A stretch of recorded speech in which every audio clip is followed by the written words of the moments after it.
This is the Week in Sustainability from Workiva Carbon, formerly Sustain Life. It's where our team of experts and practitioners share weekly insights and commentary to keep you up to date about all things sustainability. Hello, and welcome back to another week in sustainability. I'm Hannah Selksby, an analyst on our team here at Workiva Carbon. Environmentalists and climate hawks are rightfully worried about the results of the 2024 US election. We cannot yet make too many predictions about exactly what another Trump presidency will mean for climate policy, but we do know that states will need to forge their own paths to get huge projects done. Despite national results, we do have some highlights, and we do have some things that we know we should keep an eye on in state level climate action. So let's kick it off with Washington State. A few episodes ago, we zoomed in on a ballot initiative in Washington that was aiming to repeal the state's very successful Climate Commitment Act. The amendment also aimed to prevent any future cap and invest, cap and trade, carbon taxing systems from being written in the future. Hedge fund manager Brian Haywood spent millions of dollars through his PAC to rally opposition and to get this law repealed, and his efforts were unsuccessful. So over 60% of the vote, Washington voters clearly sided with Governor Jay Inslee, over 500 NGOs and tribal nations to preserve the Climate Act.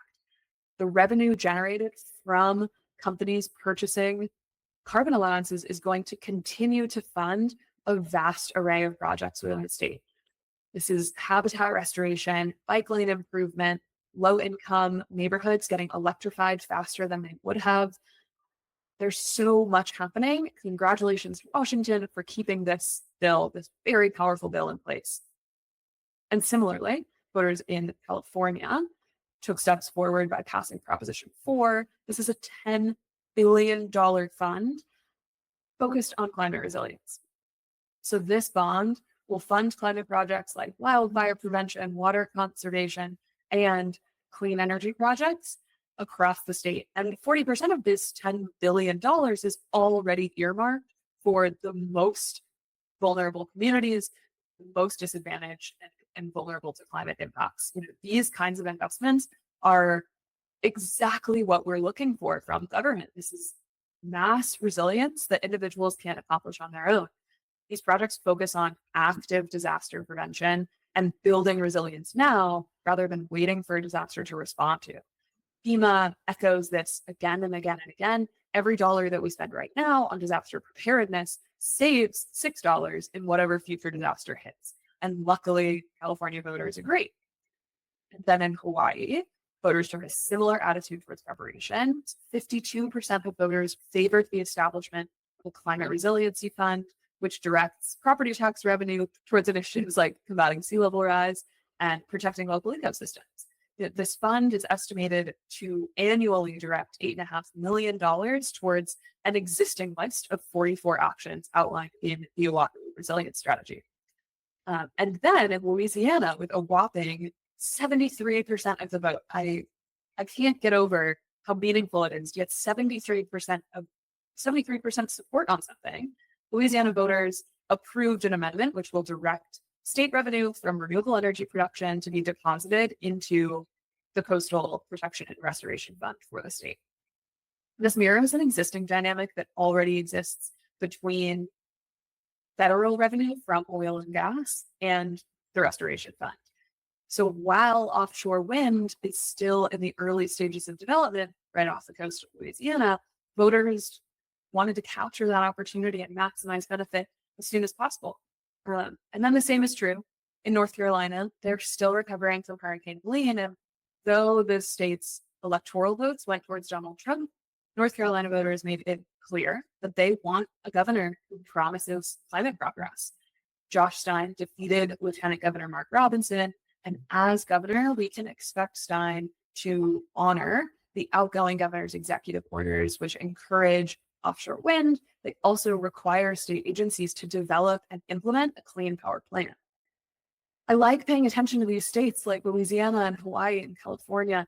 I like looking at how they're handling these problems because they are states that have already started to feel how how damaging climate change can be. We've got Louisiana handling flooding, we have California handling fires, we have Hawaii handling both. How they have chosen to respond sets a precedent. It's how I feel we should be, following their lead. And then we've got Texas. Texas is in this club of states that has already felt the impacts of climate change.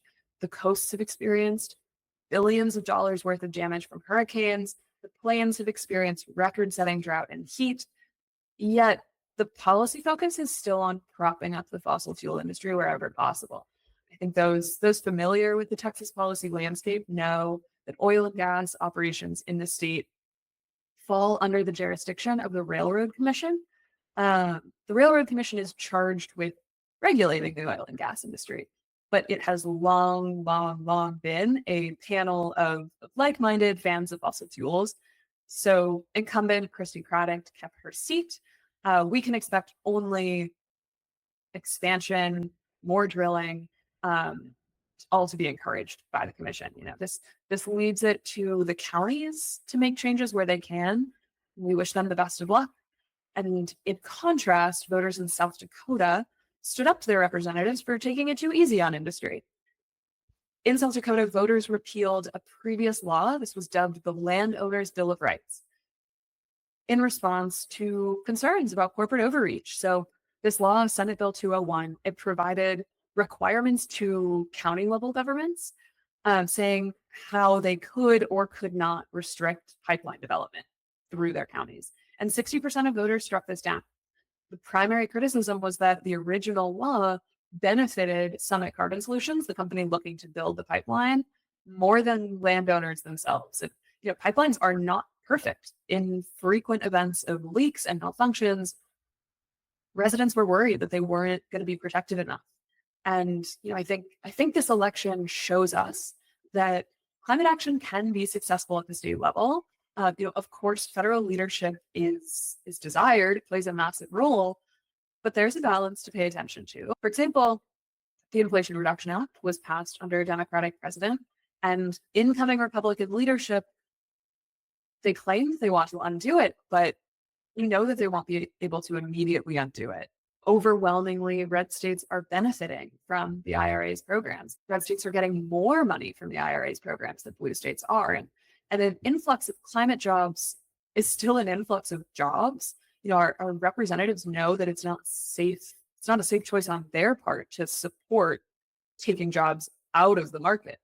In the examples that we've just listed, and in many more, voters see that climate policy makes their lives better, makes their communities safer, makes their communities prettier. They're voting for that just as much as they're voting for the planet. So we don't know exactly how everything will fold out in the next 4 years, but we will be watching things at a state and country and global level, and we'll be covering it here. So thank you for joining again, and we will see you next week on another Week in Sustainability. Workiva Carbon provides organizations with an easy-to-use solution to manage the full life cycle of measuring, managing, and reporting carbon emissions. Now integrated into the same platform used to manage the world's most trusted financial and non-financial reporting. Don't forget to like and subscribe to this show on our YouTube channel or your favorite podcast platform. See you next week.